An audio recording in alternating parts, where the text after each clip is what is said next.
What's going on, guys? GTIM the Tie coming at you with another narrated Wi-Fi battle. Sorry about the delay between videos, but anyway, I decided to post a roulette match, which is the first ever roulette match that I had the other week with my friend 1mil456. He found me in my Skype chat room, obviously. Obviously, if you guys haven't seen me on Skype, it's because I just haven't been on all that much in the last week. I do apologize about that. Obviously, I have to try to get on there a little bit more, but I've been a little bit busy. But anyway, for those of you who don't know what a roulette match is, it's where you assign your pokes, all the Pokemon in your box, numbers between 1 and whatever amount that you have. Your opponent picks 6, obviously you do the same for him. The first Pokemon that you pick is your lead, is the lead that you have to use. So obviously you have no idea if you're going to get synergy. Unfortunately for him, I think he picked me almost a legitimate OU team. It's a little bit sweeper heavy on the special side. So obviously if I picked him a Blissey, I'd be in a little bit of trouble. But he picked me a Life Orb Starmie in the lead spot, which I'm not going to complain about. That's a good lead, except for the fact that he's got a Roserade out there. Obviously I'm going to switch into Shaman because I'm figuring if he goes for the Leaf Storm, I'm going to take that very, very well. And if he goes for the Sleep Powder, I have Natural Cure. So it's a win-win for me. That's a good switch overall. Unfortunately, obviously he picked me a Shaman, so that kind of sucks for him. So I'm going to go ahead and switch out into Crobat. And the reason why I switched out into Crobat is because I figure if he's a regular lead Roserade, he's going to go for the Toxic Spikes on that turn. I figure if I can taunt him, I can prevent the second layer of Toxic Spikes, which means that Dusknoir becomes infinitely more useful on my team later on in the match. But he switches into a Dusclops, which tells me that he's probably Choice Scarfed on that Roserade, which is a good thing to know. So I'm going to go ahead U-turn out after I taunt that Dusclops to shut it down. I'm going to go into Uxie. This is a physical wall on physical wall matchup, so obviously most people would just set up rocks on each other. That's what I was kind of expecting him to do. So I'm going to go ahead trick him the Choice Scarf, that way I can lock him into the move. I can set up my rocks afterwards, but he just flat out explodes in my face, which I was not expecting at all, obviously. And Uxie actually takes the explosion coming from the Steelix extremely well, because it does not KO.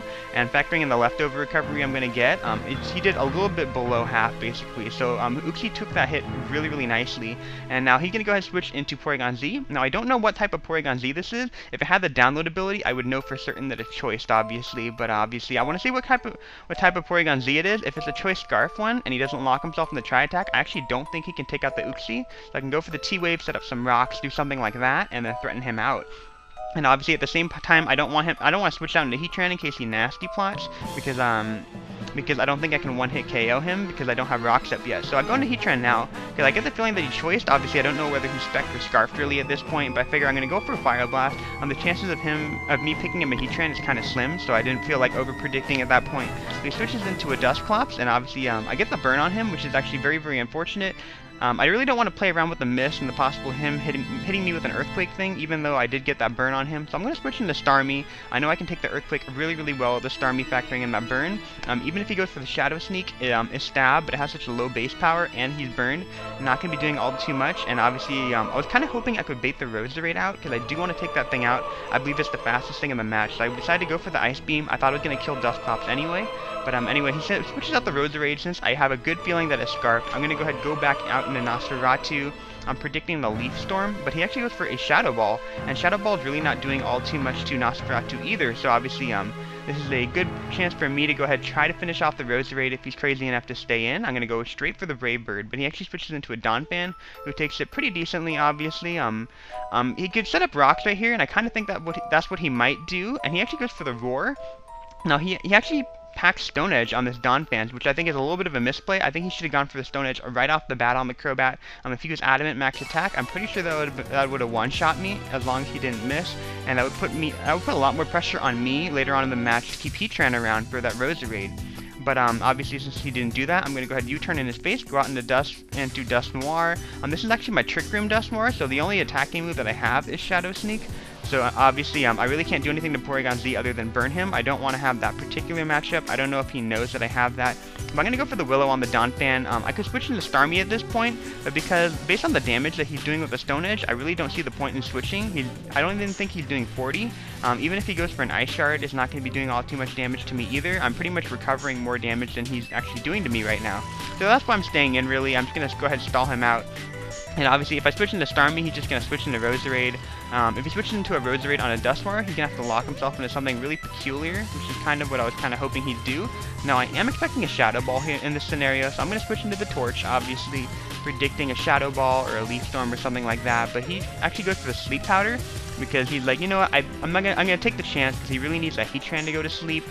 He doesn't know whether it was a Serene Grace Shaman or a Natural Cure Shaman, but it was a Natural Cure, which is the reason why I haven't brought out Shaman all match, because I wanted to keep that element of surprise in my back pocket. But obviously, I'm gonna double switch after taking the Sleep Powder. He could have kept on spamming the Sleep Powder, which would have been a pretty nice play, but at the same time, I could have stayed in with Shaman and all day and then just try to hit him. But he's gonna go for the Hidden Power, which I thought was fighting, because I'm at full health. If he was a Choice Scarfed Porygon Z, I'm pretty sure I would have been able to take that, but he just flat out kills me, so that makes me think that he Choice Spec'd, so obviously that's good to know. That means that Shaman outspeeds him, Starmie outspeeds him, Crobat outspeeds him. There's just a ton of guys that I have that outspeed him really, so I'm gonna go ahead and go for the Brave Bird, obviously hoping to take out that Porygon Z.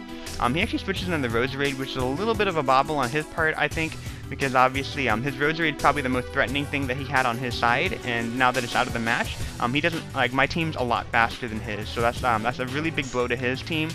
He really hasn't dented any of my guys really, so he switches out into Santos, which is apparently his Electivire. I'm gonna go for the U-turn obviously just to get some damage on him.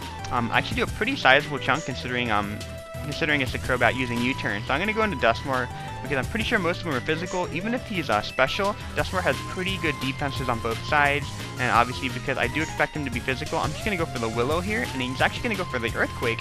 He did about 100 damage before, so I knew I could take another hit no matter what, which I do. I'm going to go ahead and go for the Willow. He was actually kind of raging. He was like, how come Willow's not missing for you? But I've missed Willow like 5 times in a row in a match before, so obviously, yeah, sometimes you miss, sometimes you don't, but I'm going to go ahead and go for the Shadow Sneak. Going to take him out, unfortunately, but I think it's just kind of speeding up the process, really. He would have been able to take out the Dusknoir, but at the same time, that just means that I have 2 guys left, and he would have had to lock himself into a move to try to kill them both. Obviously, if he locked himself into T-Bolt, that means Shaman's a pretty safe switch, and that means that he would have tried to kill the Crobat and the Starmie, but obviously since his last guy is the Porygon Z, and he locked himself in the T-Bolt, I'm going to go on the Shaman, I'm going to take it out, and that is going to be the match. So obviously I hope you guys enjoyed that video. Click the like button if you did. Obviously I really don't post too many roulette matches, but I thought that was a lot of fun. Unfortunately, he picked me like a legitimate OU team, so I feel kind of guilty about that. I have so many novelty UU guys that I like try to use in OU, but anyway, there's a couple of things I wanted to thank you guys before at the end of this video, obviously. I hit 200 subscribers last week, so I have to thank you guys for that. I think it was about 4 or 5 months ago I had about 10 subscribers, so that's absolutely crazy. I was like, I was ecstatic when I had double-digit subscribers, so to get to triple digits and to get to 200 is absolutely amazing. A couple of things I don't know what to do for my 200 sub special. Should I have like a special battle with someone? I don't know.